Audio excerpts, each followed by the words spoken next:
Assalamualaikum warahmatullahi wabarakatuh. Halo anak-anakku sekalian, hari ini kita bertemu lagi dalam pelajaran tematik. Kita akan membahas tentang tema 3, tugasku sehari-hari. Subtema 4, tugasku dalam kehidupan sosial, pembelajaran ke-6. Materi yang akan kita pelajari adalah menyebutkan sikap sosial di lingkungan sekitar, menentukan kesetaraan nilai tukar uang, dan membuat boneka tangan. Nah, sekarang kita akan memperhatikan sebuah gambar. Pada gambar ini ada 3 orang anak yang sedang bermain di depan rumah. Mereka terlihat rukun dan bahagia. Apa yang sedang mereka lakukan? Yuk kita simak teks berikut ini. Lingkungan tetangga Siti. Rumah Siti terletak di perkampungan. Mereka hidup rukun antar warga tetangga. Sebelah kanan rumah Siti adalah rumah Linda. Linda anak yatim. Ayahnya meninggal karena kecelakaan. Sebelah kiri rumah Siti adalah rumah Yudi. Yudi adalah anak tunggal. Orang tuanya kaya. Siti dan Yudi sering membantu Linda di rumahnya. Seringkali Siti berbagi makanan kepada Linda. Sepulang sekolah, mereka bermain bersama. Mereka membuat taman-tamanan dari tanah yang dihiasi pohon-pohonan, atau membuat mainan dari bahan yang tersedia di rumah. Linda merasa senang memiliki sahabat seperti Siti dan Yudi.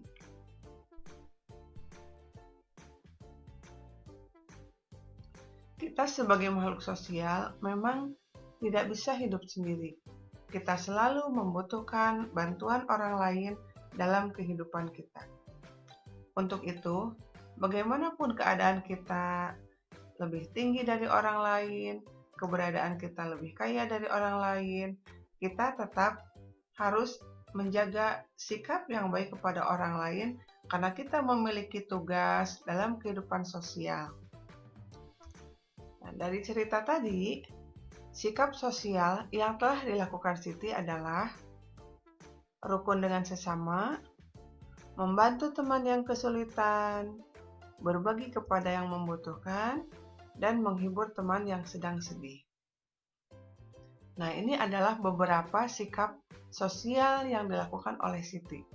Sebenarnya masih banyak sikap sosial lain yang dapat kita lakukan dalam kehidupan sehari-hari terhadap tetangga kita dan terhadap masyarakat di sekitar kita. Dari cerita yang sudah kita baca bersama, tadi Siti sering berbagi makanan kepada Linda. Makanan yang diberikan Siti kepada Linda salah satunya adalah makanan khas Jawa Barat. Indonesia memang kaya akan keberagaman, mulai dari keberagaman suku, baju adat, makanan tradisional, dan rumah adat setiap daerah. Nah, walaupun kita berbeda-beda dan beraneka ragam, kita tetaplah satu, yaitu Indonesia. Nah, di sini kita akan mencoba membahas tentang contoh makanan khas dari Jawa Barat. Kita lihat di sini ada makanan khas Jawa Barat itu wajit, ada awug, dodol Garut, burayot dari Garut, ada opak, peyem Bandung, gurandil, dan surabi. Nah, inilah makanan khas Jawa Barat dari sekian banyak makanan yang ada di Nusantara ini. Nah, bila kita lihat di sini, ada daftar harga makanan khas Jawa Barat yang sudah kita bahas tadi. Wajit harganya Rp25.000, awuk Rp14.000, dodol Rp20.000, burayot Rp15.000, opak Rp17.000, peyem Rp23.000, gurandil Rp10.000, dan surabi Rp6.000. Ada contoh soal. Siti baru pulang dari Bandung. Siti ingin membelikan oleh-oleh untuk Linda. Siti membeli dodol, wajit, dan peyem. Berapa rupiah uang yang harus dibayar oleh Siti?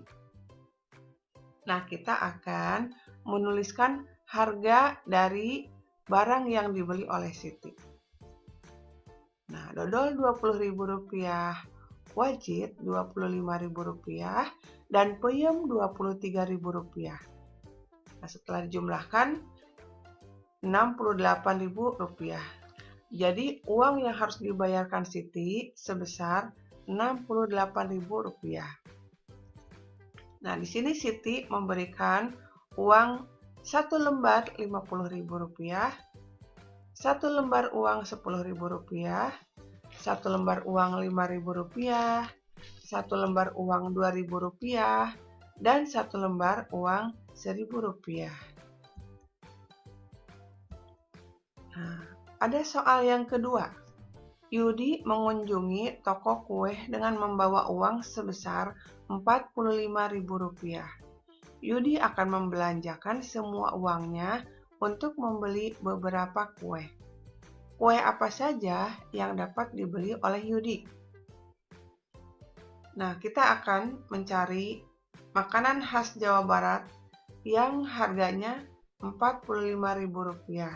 Kira-kira apa saja yang bisa dibeli? Di sini ada jawaban pertama.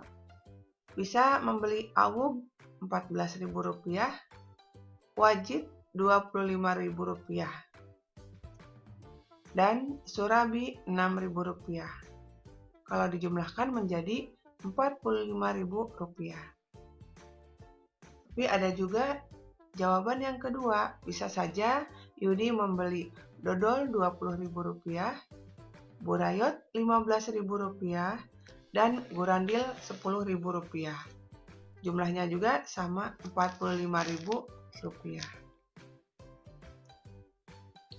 Nah, di sini tadi Siti dan Yudi, kemudian temannya juga Linda, mereka sering bermain menggunakan bahan-bahan yang ada di rumah. Nah, mereka akan membuat boneka tangan. Apa saja yang dibutuhkan untuk membuat boneka tangan? Yang pertama, kita membutuhkan dus bekas. Di sini kebetulan ada dus bekas spaghetti. Karena bentuknya agak tipis, jadi kita bisa menggunakannya. Kemudian kita juga butuh kertas lipat, gunting, lem kertas atau double tip, kemudian spidol.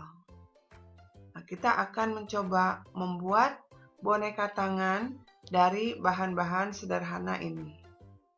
Nah, kita mulai ya. Nah, dus bekas yang sudah kita siapkan akan kita belah menjadi 2 bagian, tapi jangan sampai terputus ya. Kemudian ini kita siapkan kertas yang sudah digunting bergerigi dan diberi double tip. Ini nanti gunanya adalah kita akan membuat gigi buaya. Kita tempel di bagian ujung dus ini. Nah, kemudian kita rapihkan sampai benar-benar menempel dengan baik. Setelah itu kita siapkan kertas lipat berwarna hijau. Akan kita gunakan untuk menutupi dus ini bagian belakang. Nah, ini juga kita tempel dengan rapi sampai permukaannya itu tertutup oleh warna hijau ini. Semua bagiannya kita rapihkan. Nah, rapih ya. Sudah selesai semuanya. Kemudian kita akan merapikan dan membuat bagian dalam mulutnya. Nah, ini warna merah kita gunakan untuk bagian dalam mulut dan warna oranye kita tempel sebagai lidah. Diberi lem dulu, kemudian ditempel di tengah-tengah warna merah. Setelah itu kita tempelkan dari ujung gigi, kemudian kita tempelkan sampai benar-benar rapi. dan kita ratakan. Nah, seperti ini. Nah, dirapihkan kembali. Kemudian kita buat hidungnya, sama itu juga dari kertas lipat. Untuk menghias, untuk variasi, kita tempelkan warna biru. Kemudian kita membuat mata menggunakan spidol. Nah, sudah selesai. Ya, kita coba ya memainkannya. Bagus bukan? Kalian bisa membuat boneka tangan seperti contoh tadi, tentunya dengan kreativitas yang lebih bagus.